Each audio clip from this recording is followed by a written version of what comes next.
Doctor Shantanu Sen, যিনি রাজ্য সরকারের মুখপাত্র ছিলেন, তিনি বলেছেন, তাঁর স্ত্রী বলেছেন যে শান্তনু সেনের মেয়েকে এর আগে টার্গেট করা হয়েছিল।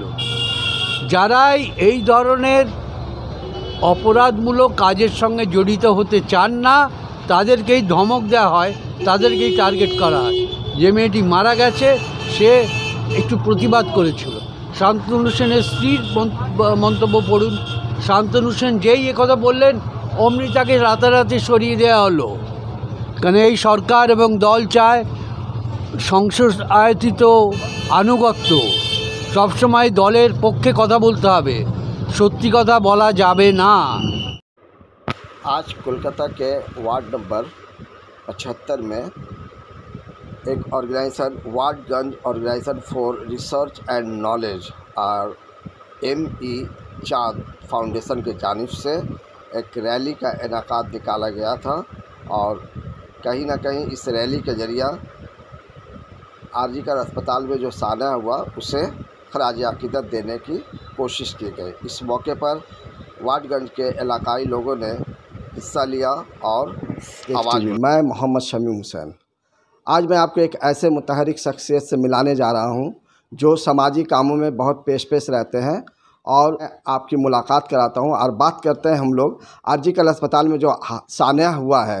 ये निर्भया से किसी तरह कम नहीं है, बल्कि कहीं ना कहीं निर्भया से बहुत बड़ा हादसा है ये। आइए हम बात करते हैं जस्टिस अशोक गांगुली से और उनकी राय जानने की कोशिश करते हैं कि वो RG Kar hospital medical and hospital college में जो 9 अगस्त को मर्डर और रेप हुआ, उसके बाद जिस तरह से वहाँ पे पॉलिटिक्स की गई, उस बारे में उनका क्या कहना है।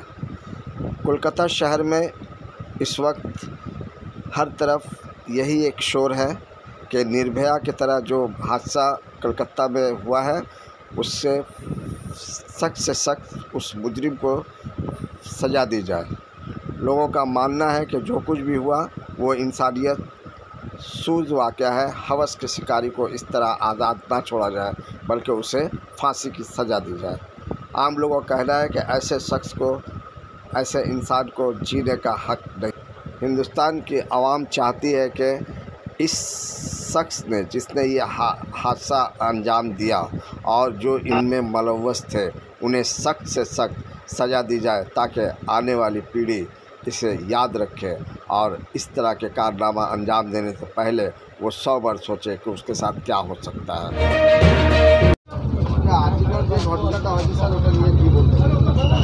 দেখুন, আজ সেটা প্রমাণ করে দিচ্ছে যে আজকের যে প্রশাসন যারা পশ্চিমবঙ্গের রাজ্যপাট চালাচ্ছে, সেই প্রশাসনের আমলে কোনো মহিলাই সুরক্ষিত নয়। তার কারণ হচ্ছে এই মহিলা যার ওপর এরকম ধরনের পাশবিক অত্যাচার এবং শেষ অবধি তাকে মেরে ফেলা হলো, তিনি ছিলেন আরজিকরের একজন কর্মরত ডাক্তার। তিনি তার আগে 36 ঘন্টা ডিউটি করেছিলেন। ডিউটি করে খাবার খেয়ে একটু বিশ্রাম করছিলেন কোথায় না, আরজিকরের ভেতরের সেমিনার রুমে। কিন্তু সেটাও তার কাছে নিরাপদ বলে মনে হলো না, সেখানেও তাকে প্রাণ দিতে হলো। প্রাণ দেওয়ার কারণ হচ্ছে তিনি আরজিকরে যে অপরাধ চক্র চালাচ্ছিলেন, সেখানকার অধ্যক্ষ সেই ব্যাপারে কিছু প্রতিবাদ করেছিলেন, কিছু বাধা দিয়েছিলেন, সেই জন্যে তাকে সরিয়ে দেওয়া হলো। আর আমরা অপরদিকে কি দেখলাম, যে এই ঘটনার পর তার বাবা মাকে হাসপাতালে ডেকে পাঠানো হলো 3 ঘন্টা, কী বলে, যে আপনার মেয়ে সুইসাইড করেছে, আত্মহত্যা করেছে। তার দেহে যে আঘাতগুলো ছিল, সেই আঘাত দেখলে কোনো ডাক্তার বলতে পারে না যে তিনি সুইসাইড করেছেন। এটা পরিষ্কার বোঝা যাচ্ছে যে আঘাত তার ওপর কেউ করেছে এবং তিনি বাধা দিতে গিয়ে সেই আঘাত পেয়েছেন। এই ঘটনার পর মহিলাদের সুরক্ষা নিয়ে বড় প্রশ্নচিহ্ন উঠে আসছে। সেই জন্যই আজকে এই স্বতঃস্ফূর্ত আন্দোলন, যেটা সরকারের শত চোখ রাঙানিতেও কিন্তু থামছে না। আমি তো বলবো আরজি করের যে ঘটনা ঘটেছে সেটা নির্ভয়ার কাণ্ডের থেকেও মারাত্মক। কেন নির্ভয়া নির্যাতিতা হয়েছিলেন একটা বাসে, রাস্তায়, সেখানে অনেক রকমের লোক ওঠেন, অনেক রকমের লোক যান, তার ওপর কারুর কন্ট্রোল থাকে না।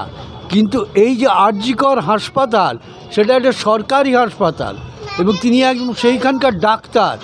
সেই হাসপাতালে তিনি থেকে সেইখানে তিনি বিশ্রাম নিচ্ছিলেন, সেটাও তার পক্ষে সুরক্ষিত নয়। এবং ঘটনার পর যেভাবে প্রমাণ লোপাটের চেষ্টা হয়েছে, যেভাবে তার বাবা মাকে ভুল বোঝানো করা হয়েছে, বিভ্রান্তি সৃষ্টি করা হয়েছে, সেগুলো নির্ভয়া কাণ্ডের থেকেও মারাত্মক। স্যার, সিবিআই ইনভেস্টিগেশন কোন দিশায় যাচ্ছে? সঠিক দিশায় যাচ্ছে? আজকে 7, 8, 9 দিন হয়ে গেল, 5 দিন পরে সিবিআই এলো, কিন্তু কোনো তদন্ত নিয়ে কোনো না, সিবিআই ইনভেস্টিগেশন তো এত তাড়াতাড়ি হতে পারে না, কারণ এখানে বেশিরভাগ প্রমাণ লোপাট করে দেওয়া হয়েছে হাসপাতাল প্রশাসন এবং পুলিশ প্রশাসনের মাধ্যমে। বেশিরভাগ প্রমাণ একটা পাশে একটা বেসিনের রুমে সব কিছু ধুয়ে ফেলা হয়েছে। যেখানে ঘটনা ঘটেছিল তার পাশে একটা শৌচাগার তৈরি করার নাম করে সেই ঘটনাস্থলটাকেও ভেঙে ফেলা হচ্ছিল। সেটা লোকের প্রতিবাদের ফলে সেটা আটকানো গেছে। যেখানে এই ধরনের ঘটনা ঘটেছে এবং এটা বোঝা যাচ্ছে একা কোনো মানুষের পক্ষে করা সম্ভব নয়, একাধিক মানুষের সঙ্গে জড়িত। কিন্তু কারা কারা জড়িত সেই প্রমাণটা সংগ্রহ করতে গেলে সিবিআইকে অনেক পরিশ্রম করতে হবে, এত সহজে পারা যাবে না। কেন এটা প্রকাশ্য দিবালোকে ঘটেনি, এটা একটা হাসপাতালের ভেতর মাঝরাত্রিরে ঘটেছে। 1 নম্বর সিসিটিভি সরিয়ে দেওয়া হয়েছে, জায়গাটা মুছে ফেলা হয়েছে, যারা যারা কিছু প্রমাণে যা ছিল সেগুলো ধুয়ে ফেলা হয়েছে এবং বিভ্রান্তি সৃষ্টির চেষ্টা হচ্ছে। যে অধ্যক্ষ এই হাসপাতালে থাকতে পারলেন না, তাকে পদত্যাগ করতে হলো, দেখলাম লজ্জার কথা। সেই অধ্যক্ষকে 4 ঘন্টার মধ্যেই আমাদের মুখ্যমন্ত্রী পাশের একটা হাসপাতালে নীলালতের হস্তক্ষেপে সেটা বন্ধ হয়েছে এবং এই অধ্যক্ষ আজ সিবিআইয়ের কাছে নানা প্রশ্নের জবাব দিচ্ছেন। একটু সময় তো সিবিআইকে দিতে হবে। স্যার, অ্যাজ এ সিটিজেন আপনি ওয়েস্ট বেঙ্গল গভর্নমেন্টের কাছে কী ডিমান্ড করতে চান? ওয়েস্ট বেঙ্গল গভর্নমেন্টের কাছে ডিমান্ড করব এই নিরপেক্ষ তদন্তে সাহায্য করা। 1, 2 নম্বর, যে ধরনের অরাজকতা এই বিভিন্ন হাসপাতালে চলছে, সরকারি হাসপাতালে, যার বলি হতে হলো এই মেয়েটিকে, আজকে আমার কথা নয়, আজকে এটা শান্তনুর কেসের ডক্টর শান্তনু সেনের ব্যাপারে 2 দিন আগে অবধি তিনি ছিলেন দলের মুখপাত্র। যেই বললেন যে আরজি করে অনেক অপরাধী চক্র চলছে, অনেক অন্যায় কাজ হচ্ছে এবং তার সঙ্গে এই প্রিন্সিপাল জড়িত, সঙ্গে সঙ্গে তাকে সরে যেতে হলো। স্যার, আরজি করে পেশেন্টরা চিকিৎসা পাচ্ছে না, পরিষেবা না, আমি সমস্ত ডাক্তাররা, আমি তাদের কাছে করজোড়ে আবেদন করব, যে সমস্ত ডাক্তারবাবুরা আন্দোলন করছেন তারা আন্দোলন করুন, কিন্তু জরুরি পরিষেবা বন্ধ করবেন না। হাতে কালো ব্যাচ পরে, বুকে কালো ব্যাচ পরে, সেই ব্যাচে আপনারা লিখুন আমরা বিচার চাই, কিন্তু সেই ব্যাচ পরে আপনারা রুগীর সেবা করুন। কেন রুগীদের তো কোনো দোষ নেই, তারা দূর দূর থেকে আসছেন। অনেক রোগীকে ঠিক পরিষেবা না দিলে তার পক্ষে জীবন ধারণ করাই সম্ভব নয়। এইটা করবেন না, এটা অমানবিক কাজ হবে এবং আমার মনে হয় ডাক্তারবাবুরা অনেক জায়গায় পরিষেবা চালু করেছেন। স্যার, আপনার কি মনে হচ্ছে যে আরজিকর ইনসিডেন্ট নিয়ে পলিটিক্স করা হচ্ছে? পলিটিক্স তো সাধারণ মানুষ করতে চায় না। এই যে ধরুন আজকে পলিটিক্স তো সরকার করছে। আজকে ধরুন একটা মোহনবাগান ইস্টবেঙ্গলের খেলা ছিল, সেই খেলাতে যারা দর্শক তারা আগে থেকে বলেছিল আমরা খেলা দেখতে যাব প্ল্যাকার্ড নিয়ে, আমাদের পোস্টার থাকবে যে আমরা বিচার চাই, এবং সেখানে 1 লক্ষ লোক এই বিচার চাই এই জবাব দেবে, এই স্লোগান দেবে বলে খেলাটা বন্ধ করে দেবে। কী হলো, লোকেরা কিন্তু গিয়েছিল। খেলা না হলেও মানুষের মধ্যে এত বেশি জনজাগরণ হয়েছে, মানুষ কিন্তু গিয়েছিল, তাদের পুলিশে অ্যারেস্ট করছে। মানে রাজনীতি তো শাসক দল করছে। যে বিচার মঞ্চ ভাঙা হলো গুন্ডাদের দিয়ে, বলছেন বিরোধী দল ভেঙেছে। বিরোধী দল কেন ভাঙবে? তারাই তো বিচার মঞ্চ তৈরি করেছে, তারা কেন ভাঙবে? মানুষের মনে বিভ্রান্তি ছড়ানোর চেষ্টা করছেন শাসক দল। স্যার উমেন সিকিউরিটি নিয়ে কি বলতে চান? আমি তো বলছি কোনো মহিলার সিকিউরিটি আজকে নিরাপদ নয়। সেই জন্যই তো মহিলারা এইভাবে, শুধু মহিলারা সবাই এভাবে জেগে উঠেছে। আপনি একটা বুঝে দেখুন, যদি হাসপাতালের মধ্যে একজন ডাক্তার হাসপাতালের সেমিনার রুমে ঘুমোচ্ছিল, সেইখানে তাকে এইভাবে ধর্ষিতা এবং খুন হতে হয়, এইভাবে নৃশংসভাবে। এবং তারপর হাসপাতাল কর্তৃপক্ষের এই চেহারা, তারা পুরো ব্যাপারটা মানে খুনিদের, অপরাধীদের আড়াল করার জন্যে প্রমাণ লোপের চেষ্টা করছেন, 1 নম্বর। 2 নম্বর, তার বাড়ির লোককে বিভ্রান্তিমূলক খবর দিচ্ছেন। তারা আসার পর 3 ঘন্টা বসিয়ে রেখেছেন, তাদের সঙ্গে খারাপ ব্যবহার করেছেন। এটা তার বাবা মারাই বলছেন, এটা তো আমার কথা নয়। এটা কোন রাজত্বে আমরা বাস করছি? মেয়েটির কী অপরাধ ছিল? সে ওখানকার অপরাধ চক্রের সঙ্গে তাল মেলায়নি, সে সেখানে প্রতিবাদ করেছিল।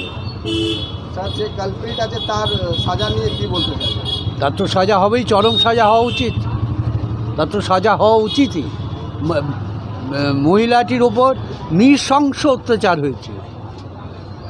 এটা দেখা যাচ্ছে স্যার একজনের কাজ না, একজনের পক্ষে সম্ভব না, এটা সবাই বলছে। কিন্তু কিছু বেরিয়ে আসছে না স্যার। বেরোবে মানে যারা করেছিল তাদের নাম হয়তো বলেছে, কিন্তু তাদেরকে ধরার আগে কিছু প্রমাণ তো চাই, কিছু প্রমাণ তো চাই। সমস্ত প্রমাণ তো ওরা নষ্ট করেছে।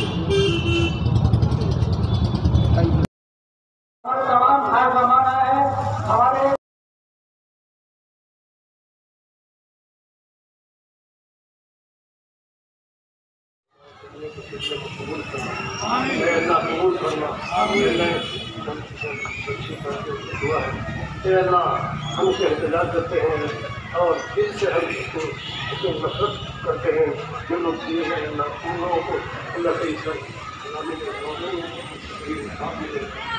مولا ہم سب انصاف چاہتے ہیں کہ تاکہ اور کسی کے ساتھ اس طرح کی بات نہ ہو.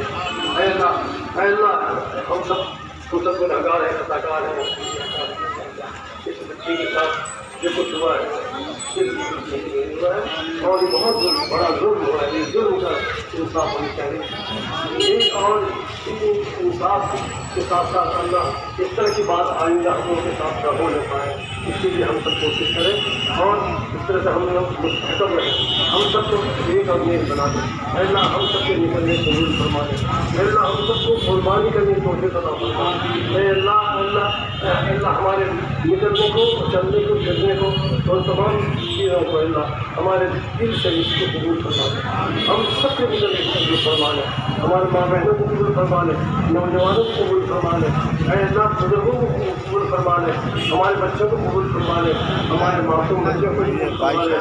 اے اللہ ہم سب تیرے دربار ہاتھ اٹھائے ہیں، آپ اپنے علوم کی شان سے اپنے دربار کو قبول فرمائیے. آپ اپنے علوم کی شان سے ہماری مانگنے کو قبول فرمائیے اور ہماری بچے کا صحیح انصاف ہو پائے. اللہ اس کے انصاف کے لیے ہم سب جو احتجاج کر رہے ہیں اللہ ہمارے قبول فرما اور ہمارے لیے جو اس کا انصاف کرنے کو تیار ہیں اللہ ان کو اور بھی زیادہ عطا فرما. اللہ ہمارے ہم سب کو قبول فرما. ہماری دعاؤں کو محبت کرم سے اور جناب محمد رسول اللہ صلی اللہ علیہ وسلم سب کے فیض قبول فرما. صلی اللہ تعالی علی خیر خلق سیدنا محمد وآلہ وصحبہ اجمعین. سبحان ربک رب العزة عما یصفون وسلام علی المرسلین والحمد للہ رب العالمین.